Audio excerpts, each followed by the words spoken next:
ევროპა ნედლეულით ღარიბია. მის მიერ გამოყენებული კრიტიკულად მნიშვნელოვანი ლითონების 90% იმპორტირებულია.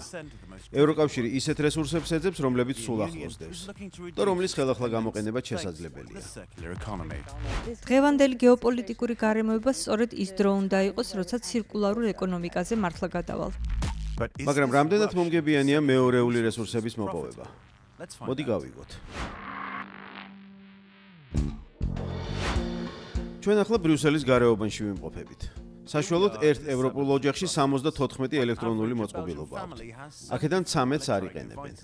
იცით რა არის უბნის მაღარო? აი ასეთი კარავია. მოდით შევიხედოთ. ასოციაცია სახელწოდებით რიკუპელი ელექტრონულ ჯარდს აგროვებს. თუ აპარატურა გამართულად მუშაობს, მას გადააკეთებენ ან გაყიდიან.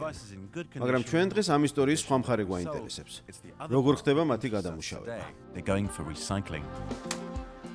პირველ რიგში პერსონალური მონაცემები მთლიანად უნდა წაიშალოს.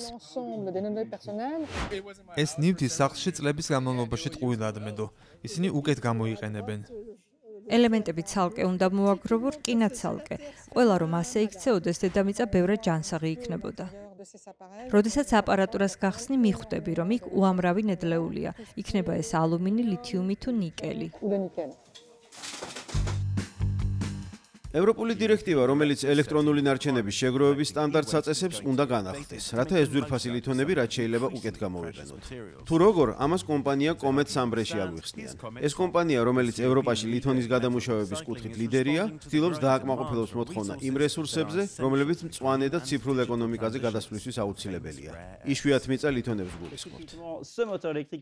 ეს ჩვეულებრივი ელექტროძრავია, რომელიც უნდა დავშალოთ, რათა იქიდან ამოვიღოთ იშვიათ მიწა ლითონები, რომლებიც ჩინეთშია დამზადებული. ამ ლითონებს ეს ელემენტები შეიცავს, როგორც ხედავთ. მათ ხელმეორედ იმიტომ ვამუშავებთ ევროპაში, რომ ამით ჩვენ იმპორტზე დამოკიდებულება შევამციროთ. ხელოვნური ინტელექტის დახმარებით ეს რობოტი სხვა ლითონების დახარისხებასაც ცდილობს, როგორებიცაა ალუმინი და სპილენძი. ისინი ხომ ევროკავშირისთვის კრიტიკულად მნიშვნელოვანი 34 დასახელების ნედლეულის სიაში შედის. დღეს ჩვენი კვლევებისა და განვითარების სტრატეგია სულ უფრო მეტად ამახვილებს ყურადღებას ამ ლითონების გაწმენდასა და დახარისხებაზე. ამიტომ ამ კონვეიერს ახალ სენსორებს დავუმატებთ, რომლებიც საშუალებას მოგცემს უფრო შორსაც წავიდეთ და ალუმინი გავაცალკეოთ ალუმინის ოჯახის ლითონებისგან. ეს ინოვაცია ამ სექტორის მოთხოვნებს დააკმაყოფილებს. ევროკავშირის მიზანია, რომ 2030 წლისთვის გამოყენებული კრიტიკული ლითონების მეოთხედი გადამუშავებაზე მოდიოდეს. ევროკომისიამ ცირკულარული ეკონომიკის აქტი მომავალი წლის ბოლოს უნდა წარადგინოს. საერთო ჯამში დღესდღეობით ევროკავშირში გამოყენებული პროდუქტის 12% გადამუშავებულია. ეს მაჩვენებელი რომ გაიზარდოს, ევროკომისარ როსვალს სურს ცირკულარულ კონკურენტუნარიანობაში უწყოს ხელი. უკვე ძალიან ბევრი გავაკეთეთ პოლიტიკის კუთხით, მაგრამ ეკონომიკას სწორი გზით უნდა წავიყვანოთ.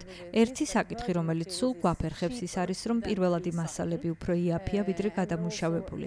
თუმცა, რა თქმა უნდა, პოლიტიკური კურსი განსაზღვრულია. უკვე ვიცით, როგორ უნდა დავადგინოთ სხვადასხვა ლითონთან დაკავშირებით მიზნობრივი მაჩვენებლები. აუცილებლად უნდა შევქმნათ ნარჩენების ერთიანი ბაზარი.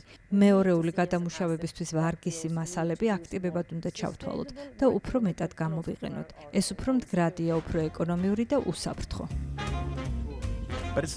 მაგრამ საქმე მარტო ელექტრონულ პროდუქციას არ ეხება. ჩვენ დანიაში გავემგზავრეთ, რათა კიდევ ერთ სტრატეგიულ სექტორზე ვისაუბროთ. სამშენებლო ინდუსტრიაზე მთლიანი ნარჩენების მოცულობის 40% მოდის. ეს მშენებლობა საპილოტე პროექტია. გარკვეულ მასალებს ფრთხილად შლიან, რათა ისევ გამოიყენონ. ამ ბლოკებს ისე გაასუფთავებენ, რომ ისევ გამოდგეს კედლის ასაშენებლად. ბეტონი იმ პროდუქტებს მიეკუთვნება, რომელთა წარმოების დროსაც ყველაზე მეტი CO2 გამოიფრქვება. ამიტომ თუ რაღაც ისეც მოიფიქრებ, რომ ბეტონის ბლოკები ხელახლა გამოიყენო და ახლის ჩამოსხმა არ იყოს საჭირო, ეს საუკეთესო გამოსავალი იქნება გარემოსთვისაც და ახალი ნედლეულიც დაიზოგება. მაგრამ ასეთი პრაქტიკა ჯერჯერობით ძალიან მცირეა. უამრავი ბეტონი ხელმეორედ მუშავდება. ამის გადამუშავების შედეგად მიღებული პროდუქტის ხარისხი საკმაოდ დაბალია. მიღებულ დაფშვნილ მასალას, მაგალითად, გზის მშენებლობის დროს ქვედა შრედ თუ გამოიყენებ. ცირკულარული ეკონომიკის აქტი უნდა მოიცავდეს ნარჩენების მარეგულირებელი ძირითადი კანონმდებლობის მიმოხილვასაც, რათა რაც შეიძლება შემცირდეს გადაუმუშავებელი პროდუქცია.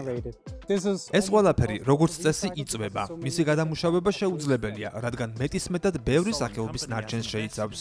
კომპანია Solum-მა ინვესტიცია ამ რობოტში ჩადო, რომელსაც შეუძლია ასეთი ტიპის შერეული ნარჩენების გადაარჩინოს განადგურებას. აქ არის ხის მასალა, ბეტონი, ლითონი და პლასტმასა. ეს ყველაფერი ხელით რომ გადაარჩიოს საუკუნე გავა. გადამუშავება ბევრად უფრო სწრაფად მოხდება. თუ ზემოდან გადაარჩევ, ეს ეკონომიკურადაც უფრო განმართლებულია და გარემოსთვისაც ძალიან კარგია, რადგან უამრავი CO2 იზოგება. ეს მასალები შეიძლება ისეთ კომპანიას მიჰყიდო, რომლებიც ცირკულარულ პროდუქციას აწარმოებენ. ეგეინი დანიური კომპანია, რომელიც ინოვაციურ სამშენებლო პროდუქტს აწარმოებს ნარჩენებისგან. ეს ყველაფერი უნდა დამწვარიყო.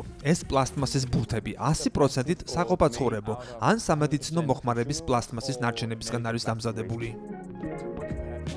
ეს ინტერიერის მინის გამყოფი კედლები დამზადებულია გარეთმანჯრებით, რომლებიც შენობის დაშლის შემდეგ დარჩა. ცირკულარული ნაწარმი სამშენებლო სექტორში მხოლოდ 4%-ია და ეს მაჩვენებელი აუცილებლად უნდა გაიზარდოს. ჩვენი პროგნოზით ამჟამად არსებული შენობების ფართობი 2060 წლისთვის გაორმაგდება მთელ მსოფლიოში. ეს კი შეუძლებელი იქნება, თუ ნედლეულს არ შევხედავთ, როგორც იშვიათ სიმდიდრეს, რომელსაც უნდა მოვუფრთხილდეთ. ეს კონსერვატიული ინდუსტრიაა, აქ ცვლილებები ნელა მიდის, მაგრამ სწორი მიმართულებით.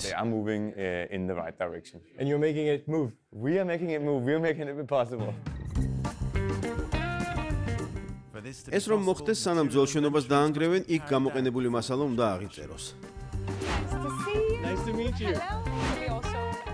კომპანია ლენდეგერის არქიტექტორები ამის ექსპერტები არიან. ეს საცხოვრებელი სახლი მათ ყოფილი საბითუმო ბაზრის ბაზაზე ააგეს. აქ ყველაზე მეტად ის მომწონს, რომ ბეტონს ხელახლა იყენებენ. ამ ელემენტებზე ნაკაწრები შეინიშნება, რაც წარსულის ნაკვალევია. აქაც იგივეა. ჩვენ შევეცადეთ, რომ ყველაფერი გამოგვეყენებინა, რაც მოგვცეს. ყველაზე მეტ ნახშირბად შენობებში მისი ჩონჩხი შეიცავს. ეს ადრე ბაზარი იყო. ფოლადის კოჭები დაშალეს და შეინახეს, რათა მერე ისევ გამოეყენებინათ.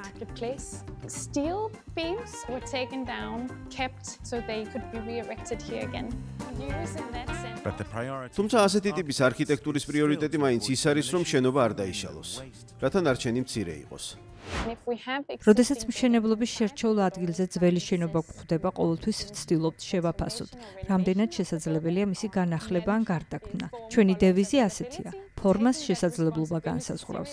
ასეთი პასუხისმგებლობის აღება მართლა ძალიან მნიშვნელოვანია. დღეს სულ ეს იყო. მომავალ შეხვედრამდე უფრო ცირკულარული მსოფლიოსკენ მიმავალ გზაზე.